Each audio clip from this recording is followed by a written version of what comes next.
Hey kiddos, welcome back. Don't forget to smash that subscribe button or whatever stupid crap I'm supposed to say at the start of these videos. But today we're doing combinations, permutations, and binomial theorem. So let's do a quick reminder of what those are. So permutations and combinations, we're talking about how many ways can you arrange something under certain conditions. So here are their formulas. It deals with factorials, which you remember. The big difference is stated under each formula. Permutation is when order matters. Combination is when order doesn't matter. So often that's the easy examples is when we're talking about roles. It's the easiest, I think, when I'm explaining the difference. So like, let's say we have 15 kids and I want to know the number of ways that I can make one class president, one vice president, and one treasurer, or something like that. So that's 3 jobs. But each of those jobs is different. So like kids being in each of those roles, that is an order specific situation. So that would be permutations. Versus if I have 15 kids and I want to choose 3 to be in a committee, it doesn't matter if I pick one kid first versus last. They're either on the committee or they're not. So that would be where order doesn't matter, and that would be combinations. But this should be pretty familiar. We've done it for a few years. You've got it. The other thing we're reviewing is binomial theorem today. That's when we obviously have a binomial raised to a power and the patterns that we see when we expand it. You know, we have a to the n, and then as you go down, the a powers go down by 1 versus b that starts to the 0 and then goes up by 1. And these coefficients we see are combinations which are tied to Pascal's triangle, if you remember. Okay, let's do some examples. Okay, so in our first example, Miss Abby has a bookshelf, and she has 4 math books, 3 Harry Potter books, and 5 play books. And I want to know how many ways can she pick one from each category. So that's really just counting principle. I just wanted to throw one counting principle on here. So that's pretty straightforward. She has 4 math books to choose from, 3 Harry Potter books, 5 play scripts. She chooses one from each. If you want to know the number of ways that she can do that, you just multiply the number in each category. So that's just 60. All right. So part B says, how many ways can the books be arranged? So that very word implies that order matters. It's an arrangement. So we're talking about permutations. And it didn't say like a certain number, it just said all of them. So technically, if I was to write that, that would be 12, permutation 12. I hardly ever write it this way. Usually when I saw it, when I was growing up, this 12 would be right here. But I'm seeing IB put it here, so I'm going to try to do that. Anyway, so that really is just 12 factorial, which makes sense because it's like the first book, she has 12 to choose from, so she puts 1 there. Now the next book, she has 11 to choose from, so she puts 1 there, etc. So that's all this problem is, really. It's just 12 factorial. So 12 factorial is going to be a large number. It is blah, blah, blah. 479 million.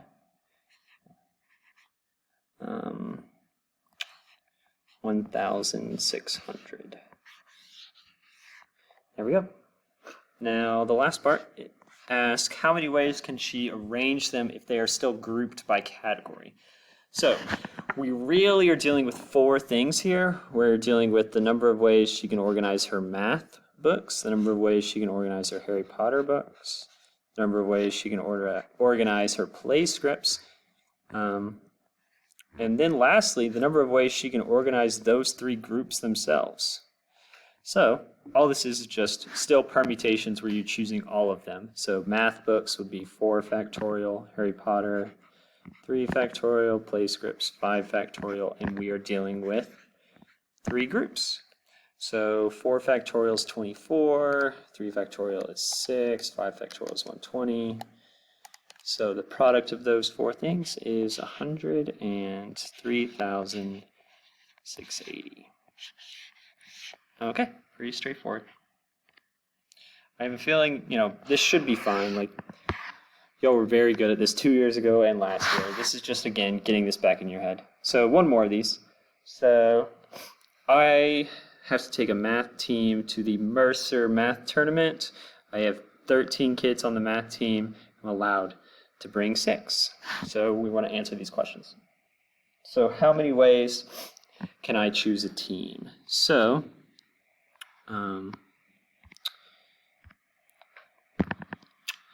this, first thing we're asking ourselves, is this combinations, is this permutations?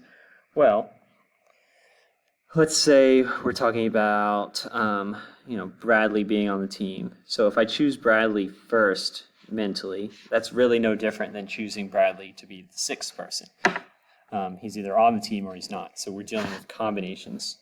So first question is simply 13 choose 6. Which, if we were to write that out, would be 13 factorial over 7 factorial, 6 factorial. Which we could do by hand, but it's not going to cancel a whole lot to make it quick. So I'm just going to type that in the math feature, and we get 1,716. All right, part B. I want to know the number of ways that I can choose a team that has 3 boys and 3 girls. So first I need to know the number of ways of choosing 3 boys. So that is 8 choose 3. And then for every one of those, I could have 3 girls to go with them. So I need to figure out the number of ways of doing that and then multiply. So that would be 5 choose 3. So this is too big of a problem to do this for, but could draw a tree diagram to exhibit why it's multiplication, because it's for every one of these groups that could be paired with every one of these. So to count them all, you need to multiply. So let's do this one by hand. So 8 choose 3 would be 8 factorial over 5 factorial, 3 factorial. 5 choose 3 would be 5 factorial over 2 factorial, 3 factorial. Okay, so when we cancel this one on the left, we would be left with 8 times 7 times 6 over 3 times 2 times 1, which is really just 56. And over here, we would have 5 times 4 over 2 times 1, which is just 10. So there are 560 ways of choosing 3 boys and 3 girls. All right, part C is asking a similar thing where it's just at least 2 boys and 2 girls. So there's a few ways of doing this, but I think the easiest would just be, so think about the situation. We could have 4 boys, 2 girls, 3 boys, 3 girls, or 2 boys and 4 girls. So we already figured out this one. So figuring out the other 2 is the same process. I'm going to leave that as a opportunity for you to practice. So I'm going to give you 3 seconds, blah, and I'm going to tell you the answer, 1,400. So you can check that answer on your own. So moving on, time to practice some binomial. Binomial might be a little more hazy. So let's talk about what we would do if we wanted to expand this problem. So let's talk about what we remember. So for this, probably anything 5 or less, if you really wanted 6, I would just use Pascal's triangle. Come on, pen. Please.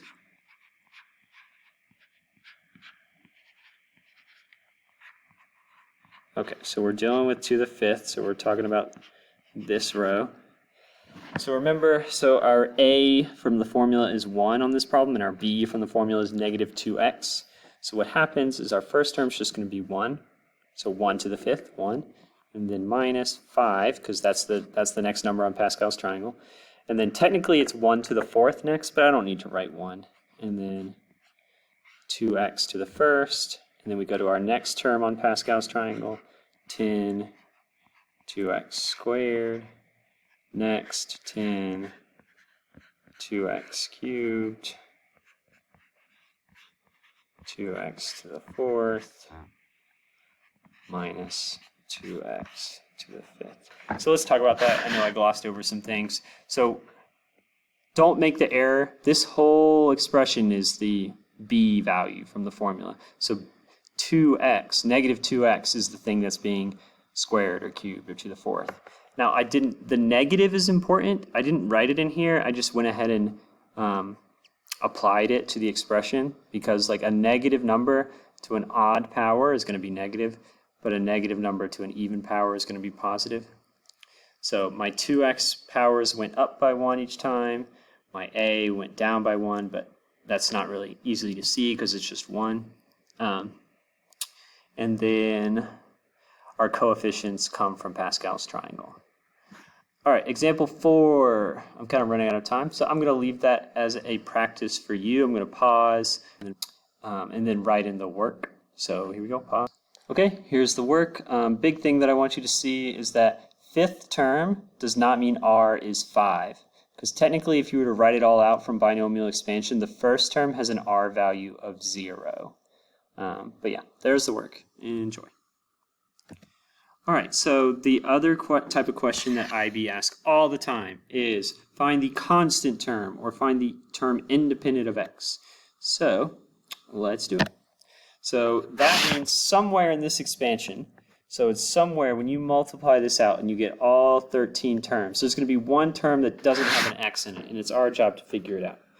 So it's going to look something like, so our n in this problem is 12. Let's just put r for now.